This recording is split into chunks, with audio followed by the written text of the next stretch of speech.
Good evening students, आपका स्वागत करता हूं मेरे इस चैनल टेकरूट कंप्यूटर एजुकेशन में। इस चैनल के माध्यम से मैं आप लोगों को बेसिक कंप्यूटर्स और कुछ प्रोग्रामिंग लैंग्वेजेस के बारे में बताऊंगा, जैसे कि C plus plus, HTML, CSS, इनके बारे में। और साथ ही मैं आप लोगों को प्रिपरेशन कराऊंगा CCC की, जो कि एक गवर्नमेंट डिप्लोमा कोर्स है। यहाँ पर इन सभी चीज़ों के बारे में मैं आपको जानकारी दूँगा। आज मैं आप लोगों को कंप्यूटर का बेसिक फंडामेंटल बताऊंगा। कंप्यूटर क्या है, कंप्यूटर कैसे काम करता है, क्या इसके कैरेक्टरिस्टिक्स हैं, क्या इसकी एप्लीकेशंस हैं, इन सब के बारे में आज हम लोग ध्यान से पढ़ेंगे।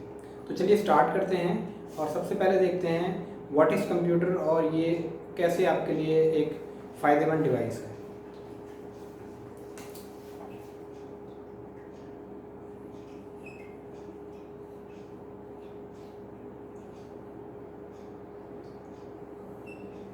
कंप्यूटर क्या होता है?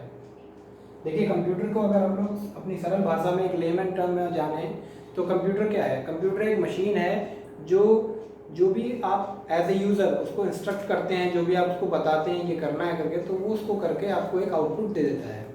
फॉर एग्जांपल, जैसे छोटे से कैलकुलेटर की बात करूँ तो कैलकुलेटर भी आपका एक कंप्यूटर ही है जो आपको अर्थमेटिक ऑपरेशंस परफॉर्म करके देता है। जैसे 2 + 2 4, 5 + 9 आंसर, जो भी इसके आंसर्स हैं वो आपको सामने रिप्रेजेंट कर देता है एज ए आउटपुट। तो कंप्यूटर भी एक इलेक्ट्रॉनिक मशीन है जो आपको हेल्प करता है अर्थमेटिक एंड लॉजिकल ऑपरेशंस को सॉल्व करने में। कौन कौन से operations?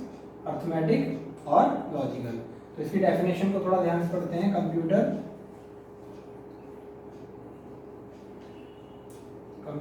Is an electronic machine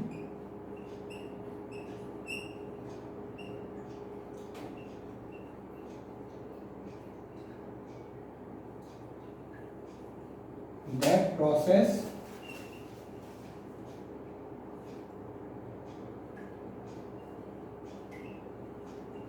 arithmetic and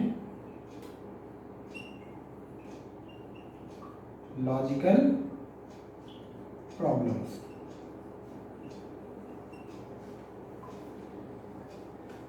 तो कंप्यूटर एक ऐसी यूनिट हुई जिससे आप अर्थमेटिक और जो आपकी लॉजिकल प्रॉब्लम्स हैं उनको सॉर्ट आउट कर सकते हैं। अर्थमेटिक प्रॉब्लम क्या होती है और लॉजिकल प्रॉब्लम्स क्या होती हैं? अर्थमेटिक प्रॉब्लम का मतलब होता है एक ऐसी प्रॉब्लम जिसमें आप प्लस, माइनस, मल्टीप्लाई, डिवाइड इस तरह के ऑपरेशन से डील करते हैं। और logical means greater than, less than, greater than equal to, less than equal to, not equal to. जहाँ पर आपको किन्हीं दो वैल्यूज़ के बीच में कंपैरिजन करना होता है उसको आप लॉजिकल प्रॉब्लम कहते हैं। जैसे कि राम श्याम से बड़ा है या श्याम राम से बड़ा है। इस तरह की प्रॉब्लम्स को भी कंप्यूटर इजीली सॉल्व कर देता है। ये कंप्यूटर की एक बेसिक लेमन टर्म में डेफिनेशन थी। अब जानते हैं कि कंप्यूटर कितने तरह का होता है, कंप्यूटर के कितने फॉर्म होते हैं।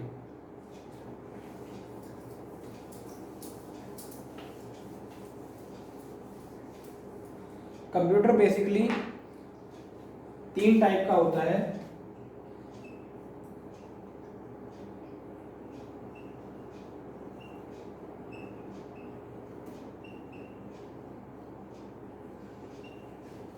नंबर 1 डिजिटल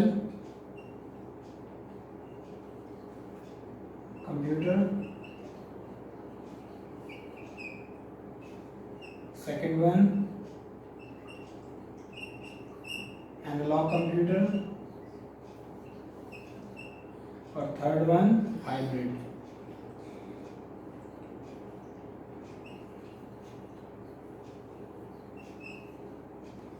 चलिए एक एक करके इनको समझते हैं कि डिजिटल कंप्यूटर क्या है, एनालॉग क्या है और हाइब्रिड क्या है।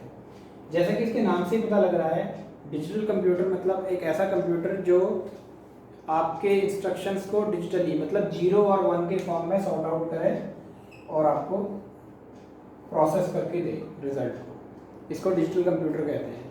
मतलब जो भी कंप्यूटर हम लोग यूज़ करते हैं, जैसे जो होम पीसीज हैं, लैपटॉप्स हैं, आपके डेस्कटॉप्स हैं, वो सारे डिजिटल कंप्यूटर के उदाहरण हैं। इसमें आप सभी तरह के अपने जो ऑफिस टास्क होते हैं या आपके जो एजुकेशनल वर्क होता है उसको आप कर पाते हैं।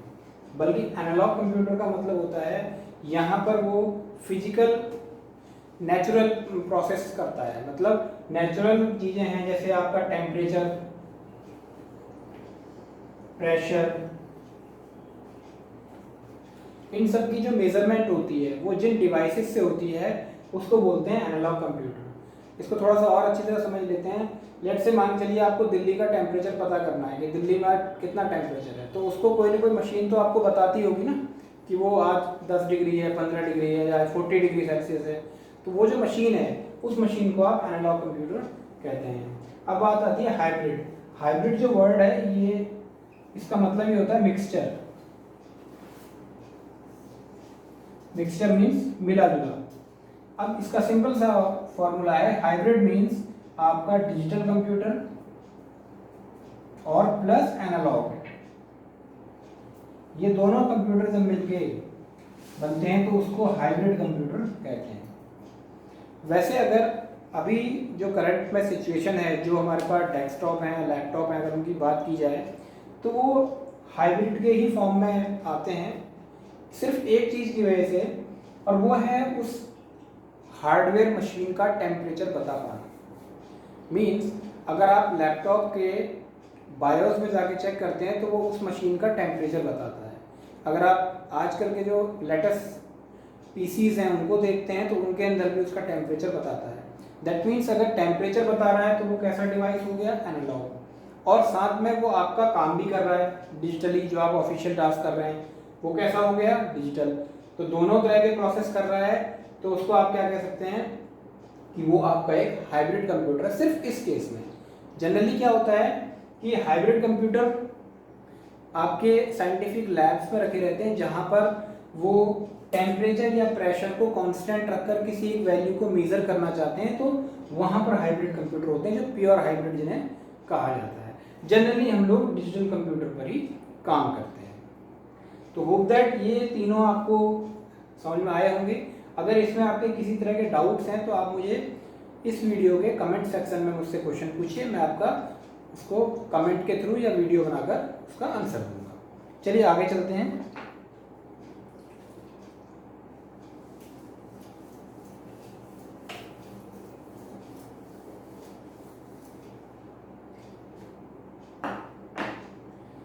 अब बात आती है कि कंप्यूटर के कैरेक्टरिस्टिक्स क्या हैं, कंप्यूटर ऐसा क्या स्पेशल करता है जो और नहीं कर सकते, या किन वजह से कंप्यूटर इतना फेमस है, इतना उसको ज़्यादा वैल्यू मिली है, क्या हर जगह कंप्यूटर की डिमांड होती है, क्या उसके कैरेक्टरिस्टिक्स हैं।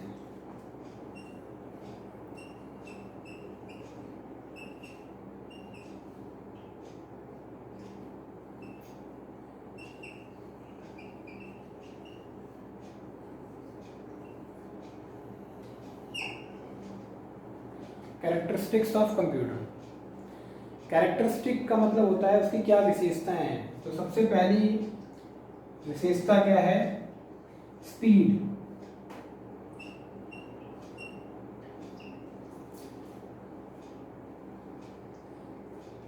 स्पीड से क्या समझते हैं आप, मतलब अगर एक कंप्यूटर मशीन है वो कितनी तेजी से आपके क्वेश्चन को या आपने जो भी इंस्ट्रक्शन उसको दी है उसको सॉल्व करके आपको आंसर दे दे। और कंप्यूटर इस मामले में बहुत हाई स्पीड रखता है, सेकंड के 1000वें हिस्से में भी आपको एक रिजल्ट प्रोड्यूस करके दे सकता है। तो कंप्यूटर की स्पीड बहुत ज़्यादा हाई है। अगला हमारे पास में है स्टोरेज। अगर एक मैं नॉर्मल कैलकुलेटर की बात करूं, जिसे आप अपने डे टू डे लाइफ में मैथमेटिकल प्रॉब्लम्स को सॉल्व करने के लिए यूज़ करते हैं, उसके पास अपनी मेमोरी नहीं होती है। अगर एक नॉर्मल कैलकुलेटर की बात करूं, आपने कुछ जोड़ा, उसको बंद कर दिया, आपने जो भी ऑपरेशंस किए थे वो सब कुछ लॉस हो गया। बल्कि अगर कंप्यूटर की बात करूं तो कंप्यूटर में जो स्टोरेज होती है वो परमानेंट स्टोरेज होती है। आप कोई भी डेटा, कोई भी इंफॉर्मेशन उसको प्रोसेस करके, स्टोर करके, सेव करके रख सकते हैं। ये इसकी सबसे अच्छी बात है। और आप उसे फ्यूचर में अगले 5 साल में, 10 साल में कभी भी उसको यूज़ कर सकते हैं, दोबारा प्रोसेस कर सकते हैं। स्टोरेज को आप शायद समझ गए होंगे। आगे मैं इनके आगे जो मेरे अगले लेसन्स होंगे उसमें मैं इनको सबको ब्रीफ करूँगा और अच्छी तरह समझाऊंगा कि स्टोरेज कितने तरह की होती है, कौन कौन से स्टोरेज से हमें क्या फ़ायदा है, कौन सी स्टोरेज में हमें अपने डेटा को रखना चाहिए। ये सारी इन्फॉर्मेशन मैं आगे आने वाले वीडियोज़ में दूंगा। अगला इसका सबसे इम्पॉर्टेंट है, स्पीड हो गया, स्टोरेज हो गया, और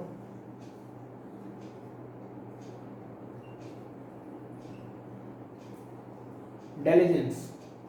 डेलिजेंस का मतलब होता है कभी ना थकना।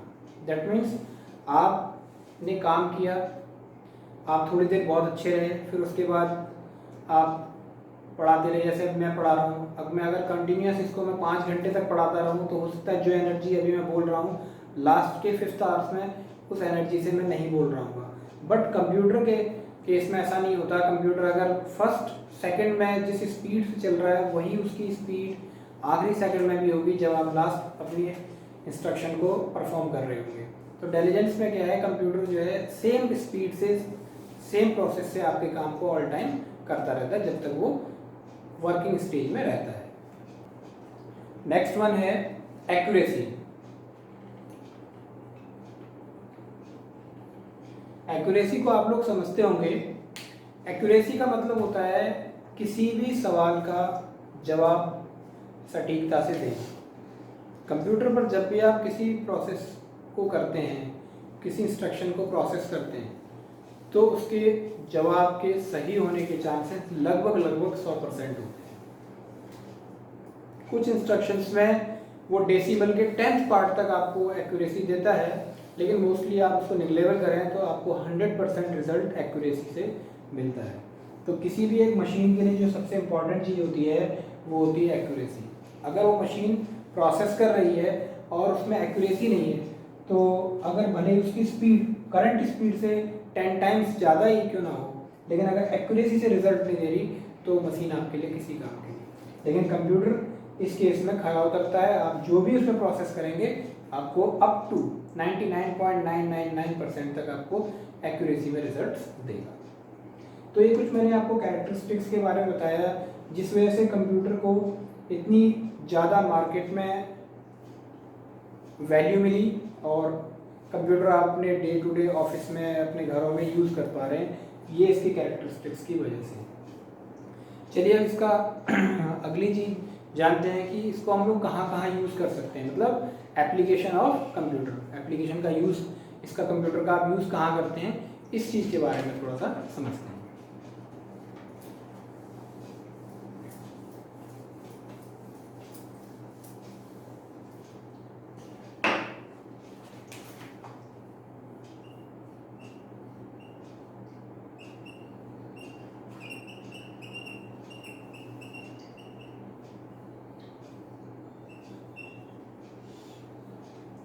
एप्लीकेशन कहाँ कहाँ यूज़ करते हैं आप लोग, मुझे भी अपने कमेंट के थ्रू मुझे बताइए कि आप कहाँ इसको यूज़ करते हैं।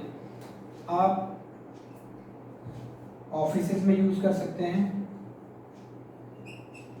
अब चाहे वो गवर्नमेंट हो या फिर प्राइवेट सेक्टर हो।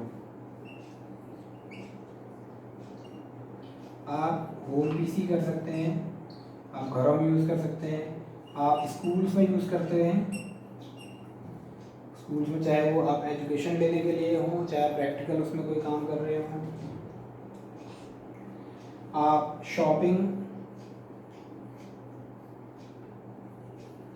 मॉल्स में इसको देखते हैं, जहाँ पर आप बिलिंग के लिए जाते हैं वहाँ पर भी आपको एक कंप्यूटर एक मशीन मिल जाती है जहाँ पर आपको इजीली बिल जनरेट करके वो देती है।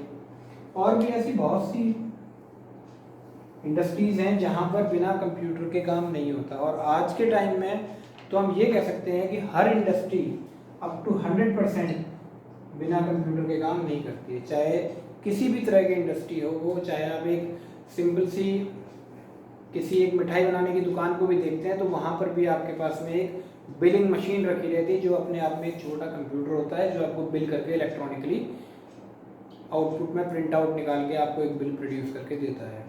तो अगर एप्लीकेशंस की बात की जाए तो आप ऑफिस में कह सकते हैं, होम घरों में आप यूज़ करते हैं इंटरनेट के लिए, स्कूल्स में यूज़ करते हैं, और शॉपिंग मॉल्स हो गई और दूसरी छोटी दुकानें हो गई, सब जगह हम लोग कंप्यूटर का इस्तेमाल करते हैं। तो ये कुछ मैंने आपको एप्लीकेशंस बताई जहाँ पर आप अपने कंप्यूटर को आप लोग यूज़ करते हैं। जाते जाते एक छोटी सी टिप, कई बार वैसे कंप्यूटर की कोई फुल फॉर्म नहीं होती, लेकिन कई बार जनरली हमसे लोग, हमारे पेरेंट्स या जो हमारे नेबर होते हैं, वो कई बार पूछते हैं कि भाई कंप्यूटर सीख रहे हो, कंप्यूटर की फुल फॉर्म बताओ, कंप्यूटर की फुल फॉर्म क्या होती है। तो उसको थोड़ा सा याद कर लीजिए। वैसे जनरली कंप्यूटर की कोई फुल फॉर्म है नहीं।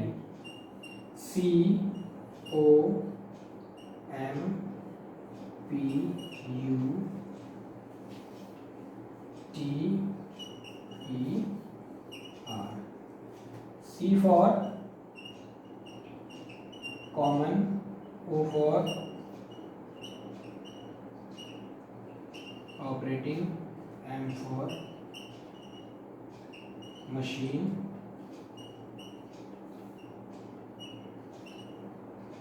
particularly used for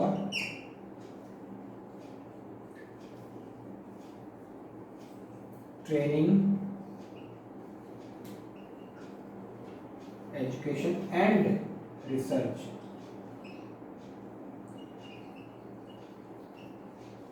तो आप इसकी फुल फॉर्म से ही समझ रहे होंगे कि एक ऐसी मशीन, एक कॉमन मशीन जो आपके ट्रेनिंग के लिए, एजुकेशन के लिए और रिसर्च में इस्तेमाल की जाती है, उसको कंप्यूटर कहते हैं।